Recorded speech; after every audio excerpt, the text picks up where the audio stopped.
Prontinho, alunos do MEC, de volta com o nosso treinamento final sobre o Peugeot 307 1.6. 16 válvulas, flex. Vamos lá, as opções na tela do scanner para que possamos o quê? Trabalhar em scanner e ajustes nesse treinamento. Aqui na tela inicial do Captur V3, depois que fizemos lá a seleção, né, de tudo, montadora, modelo, motor, injeção, né, o gerenciamento eletrônico do motor, vamos lá, as 4 opções que nós temos, os 4 modos iniciais.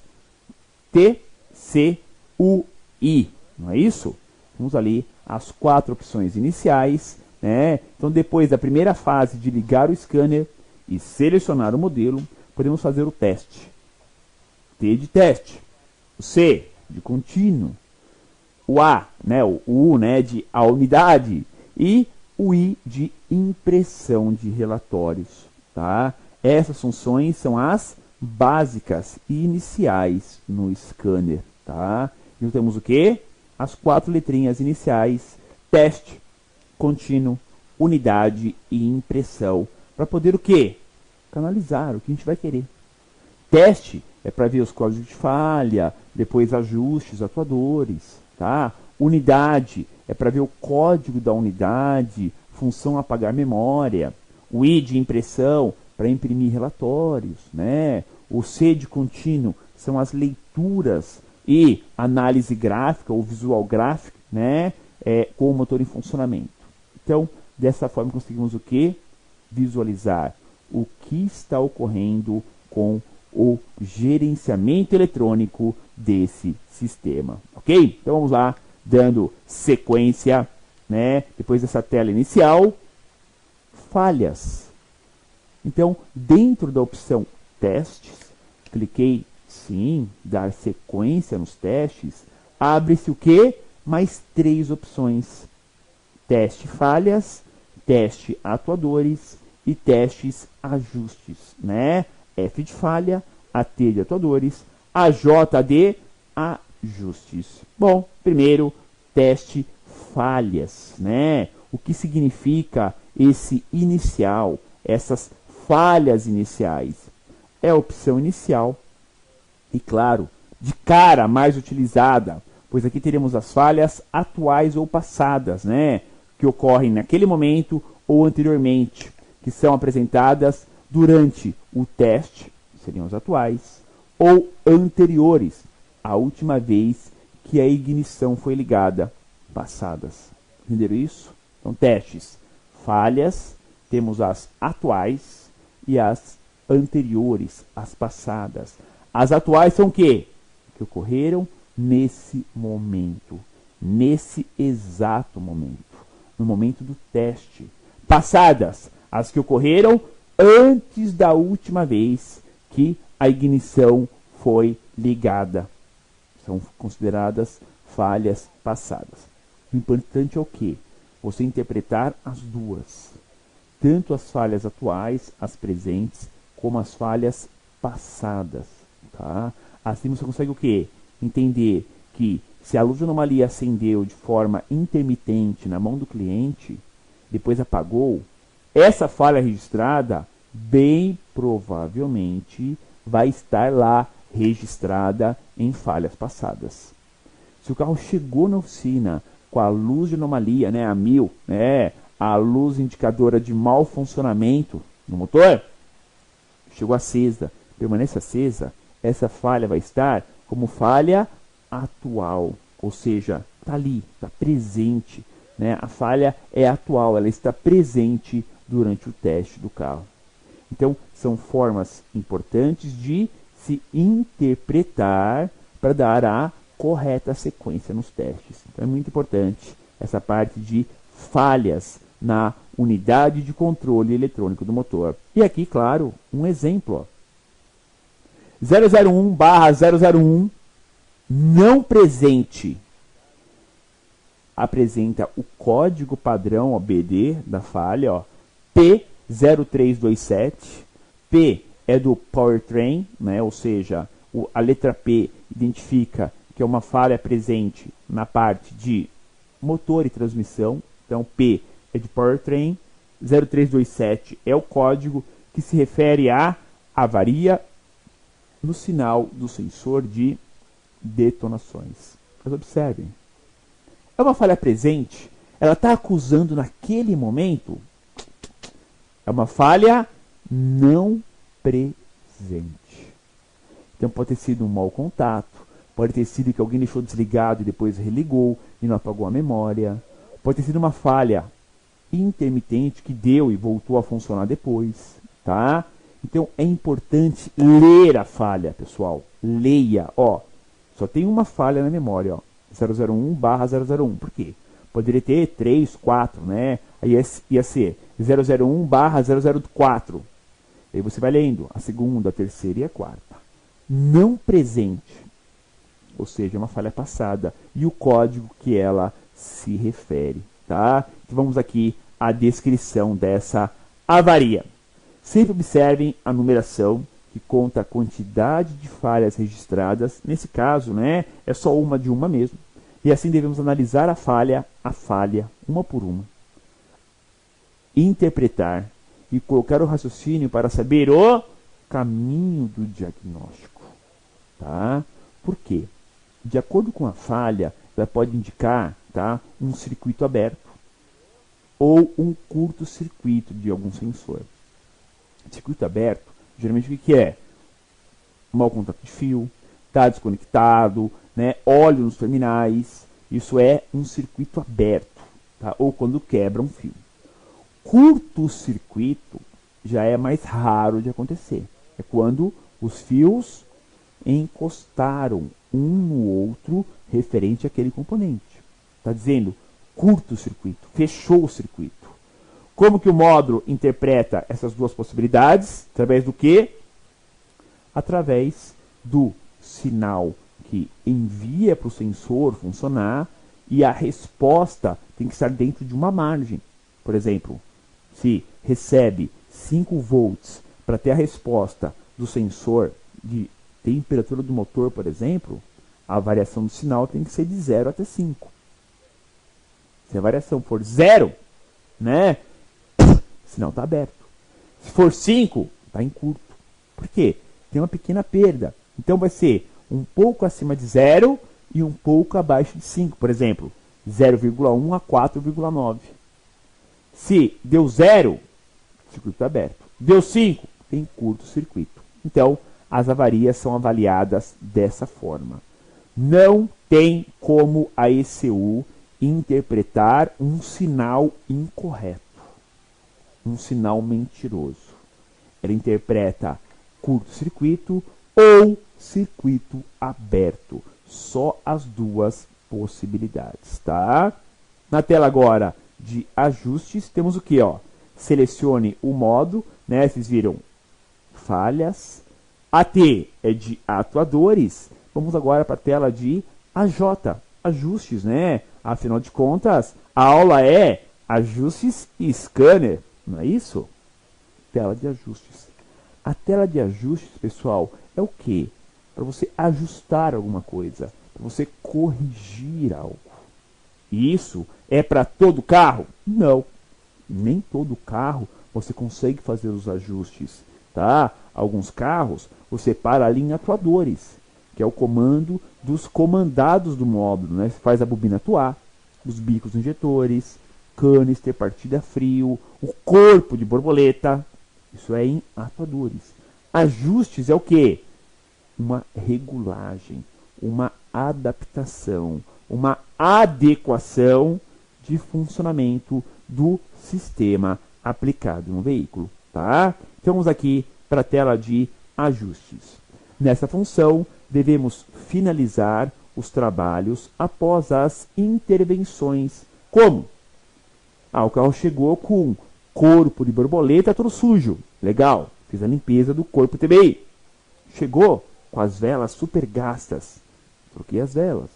Filtro de ar entupido, sujo, combustível, putz, não saía nada. Troquei. É a forma de informar a ECU sobre a manutenção efetuada E assim se inicia um novo aprendizado. O que significa isso? Que conforme essas peças vão se desgastando, ou o filtro de ar vai sujando, a borboleta vai sujando de carvão, de carbono, vai carbonizando, as velas vão gastando. A ECU vai adequando o funcionamento para ter menos perdas. Sim, quando eu faço a manutenção, quando eu faço a limpeza dos bicos, a limpeza do corpo, ou troco o filtro de ar, combustível, troco as velas, etc., a ECU não sabe que eu mexi. Não tem como ela saber. Eu tenho que fazer o quê? Os ajustes. Eu tenho que zerar os parâmetros de aprendizado. Para a partir dali, ela começar um novo aprendizado. Uma nova fase de trabalho. Vamos a alguns exemplos? Por exemplo, o combustível. Sim. É uma fase de aprendizado o combustível. Eu posso entrar em ajustes e adequar o tipo de combustível de forma forçada. Por quê? A ECU Flex, ela já vai automaticamente se adaptando, levando o AF, a relação ar-combustível, para a gasolina, 13,2 partes de ar para uma de gasolina, ou para álcool, 9 partes de ar para uma para álcool. Né? Ou, de repente, meio a meio, 11 partes de ar para uma de álcool gasolina. Sim, ela vai se adequando de acordo com os sinais, né, dos sensores, principalmente para o flex, sonda lambda, detonação e o sensor de nível do tanque. É a partir dessa base que a ECU faz as adequações. Tá? Bom, vamos aqui a alguns exemplos. Tá? Ó, adequação da mistura. Então aqui, ó, com o Captor V3, eu posso entrar em ajustes lá no scanner, ajuste do combustível misturado. Ou seja, se eu entender, ou pelas informações do cliente, que no tanque tem meio a meio álcool e gasolina, aproximadamente, eu coloco lá, ó, meio a meio. Ou seja, ajuste do combustível misturado, para ele iniciar o aprendizado forçado.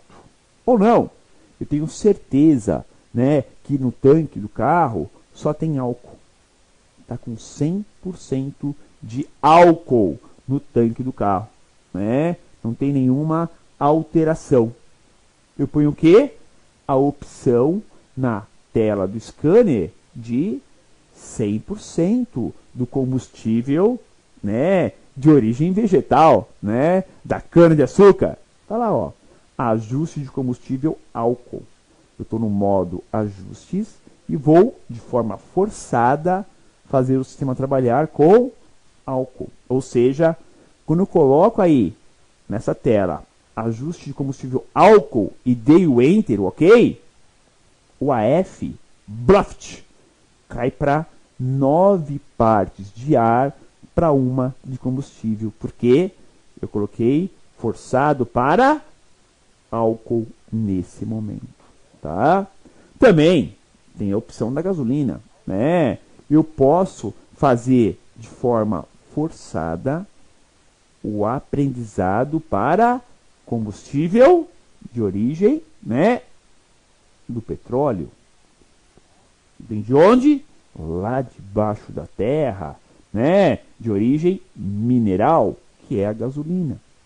Então, eu consigo colocar nesse sistema, através do scanner automotivo, a opção de ajuste de combustível gasolina. É só entrar lá em testes, em ajustes e entrar, né, em ajuste 100% gasolina. Quando der o Enter, o OK nessa tela, automaticamente a relação AF nas leituras do scanner vai dar como 13,2 partes de ar para uma parte de gasolina. É automático, tá? Ah, quando eu coloco isso, fica assim? Não, isso é um start, é um ajuste inicial que eu posso fazer. Depois disso, pessoal, o sistema vai se adaptando. Ele vai alterando esses valores e corrigindo. Por quê? Nada é melhor do que o funcionamento e utilização do veículo para que esses valores de mistura sejam corrigidos, sejam adequados. E assim se consegue o quê? Toda a correção desses valores. É uma forma que nós temos de ajustar inicialmente e depois disso o sistema tem que corrigir. Né? Conforme se utiliza o veículo, ele vai fazendo a autocorreção. Como falei, principalmente em função sinal de lambda para mistura de álcool. O sensor lambda, né, ele traz o AF mais para o álcool, de acordo com o sinal dele. Detonação, mais para a gasolina.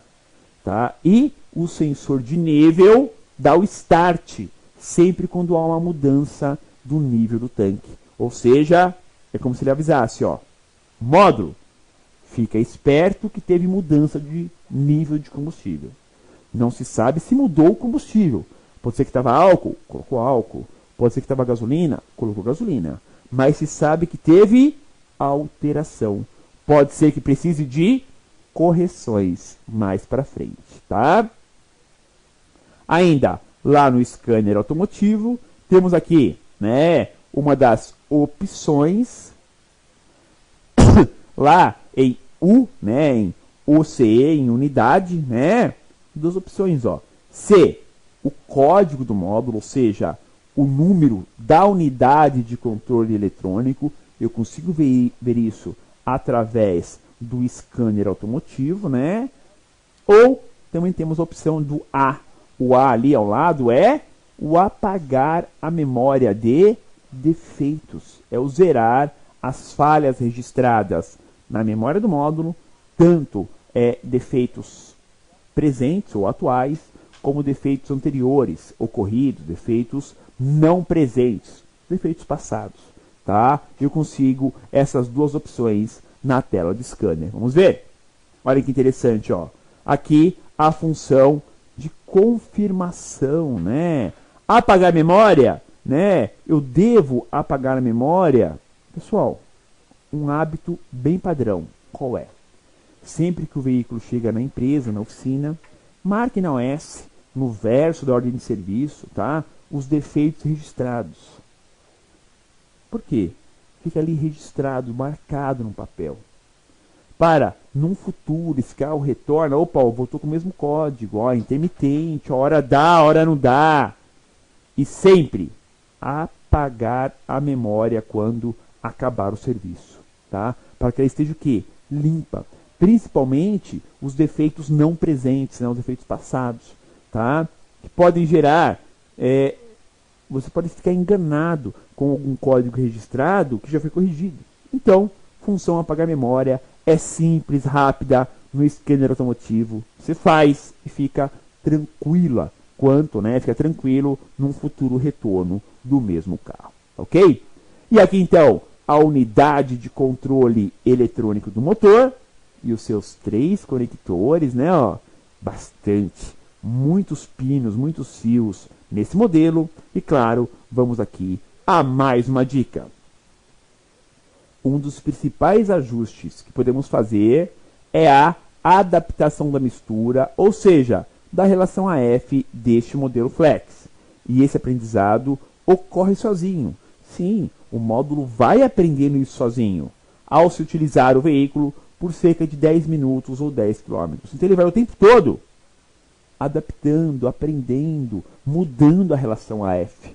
Tá? Ainda mais em situações críticas, que nem hoje em dia, com muito combustível adulterado, né? Essa mudança se faz necessária realmente. Tá? E a adaptação é importante, é válida nesse modelo. Vamos aqui a uma perguntinha antes do nosso plantão de dúvidas. A ECU pode ser programada com qualquer scanner? Eu posso fazer esses ajustes, essas programações com qualquer tipo de scanner? Resposta, não, né? há restrições para algumas programações, há sistemas, né, de alguns scanners que não tem tudo isso habilitado. Então, é o que? Uma questão de analisar o mercado, testar, pegar informações, para que, de repente, compre um scanner que não faz alguns tipos de ajustes tão necessários no nosso dia a dia na reparação automotiva. Belezinha? Muito bem. Caros alunos do MEC, vamos agora com o nosso plantão de dúvidas, com as perguntas mais comuns, né, sobre o tema desta aula, ajustes e scanner automotivo, com o seguinte raciocínio. Primeiro, o scanner é fundamental na manutenção automotiva? Ele auxilia, ou seja, ele faz com que você ganhe tempo no diagnóstico, você encurte o tempo diagnóstico. Isso não quer dizer que você não vai deixar de cobrar, ao contrário, você tem que o quê? Valorizar sempre esse trabalho, esse diagnóstico. É uma função que você tem um investimento do equipamento e tem que valorizar na hora de cobrar. Costumo explicar o seguinte para todos os alunos: cobrar o diagnóstico, né, no veículo. Por que cobrar o diagnóstico? Primeiro, não se pode cobrar orçamento. Orçamento por lei não se pode cobrar. Então, o que é o diagnóstico? É a análise do veículo, análise do quê? Do scanner automotivo, memória de falhas, análise de pressão do sistema de combustível e tirar as velas e, pela coloração das velas de ignição, fazer uma análise, se necessário, de vazão e compressão do motor. Então, com esse diagnóstico, praticamente você fecha boa parte das possíveis falhas do carro. Claro que um defeito de chicote vai requer tempo maior para isso. Sim, mas aí já é minoria. Mas na grande massa de falhas, em torno de 2 horas de diagnóstico, você consegue fechar, né, as possíveis falhas e depois disso se monta o orçamento. Mas primeiro se cobra esse diagnóstico, em torno de 2 horas trabalhadas, e aí cada região, cada cidade, cada estado tem uma média de custo hora. Para se ter uma ideia, eu aplico na minha oficina R$120 a hora trabalhada. Então, um diagnóstico, o cliente vai deixar R$240. Se não aprovar, ok, o orçamento depois, ele paga o diagnóstico. Se ele aprova o orçamento depois, eu não cobro o diagnóstico, ou seja, já fica dentro do orçamento esse valor de 2 horas, tá? Por quê? É uma forma justa e honesta de se trabalhar e de poder ter de volta o grande investimento que é um scanner, que é manômetro, que é medidor de compressão do motor, medidor de vazão de cilindros e, claro, o principal disso tudo, o seu conhecimento, a sua formação, né? A forma que você tem de poder atuar e trabalhar corretamente. Mas o scanner ajuda bastante. A função ajustes e adaptações são necessárias em algumas funções para que o carro saia da oficina próximo dos 100%. Ok? Muito bem, caros alunos do universo do mecânico, o MEC. Fechamos por aqui mais uma aula técnica. Obrigado por fazerem parte do MEC e finalizamos o nosso ano letivo hoje, né? Agora o MEC só 2016. Um grande abraço a todos vocês e até o nosso próximo encontro.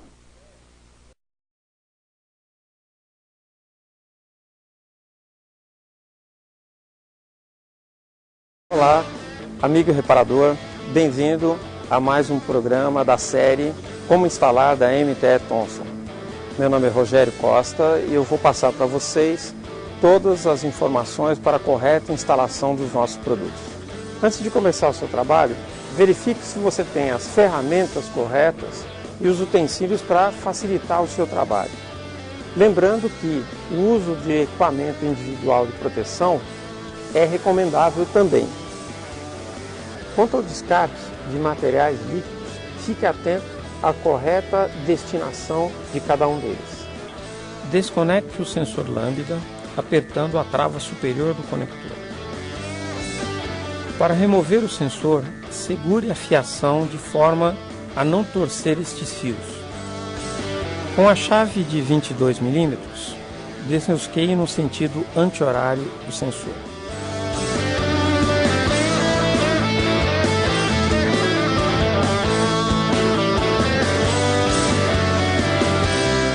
Examine as condições da rosca interna, onde será instalado o novo sensor. Veja se existe a graxa especial somente na rosca do sensor. Instale o sensor tomando cuidado com a fiação para não ficar torcida.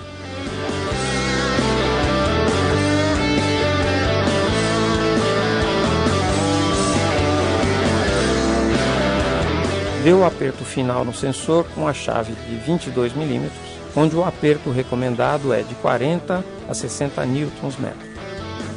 Conecte o novo sensor ao sistema do veículo. Esperamos ter ajudado com essas informações. Acompanhe sempre os nossos capítulos da série Como Instalar. Qualquer dúvida ou sugestão, entre em contato conosco. Até a próxima!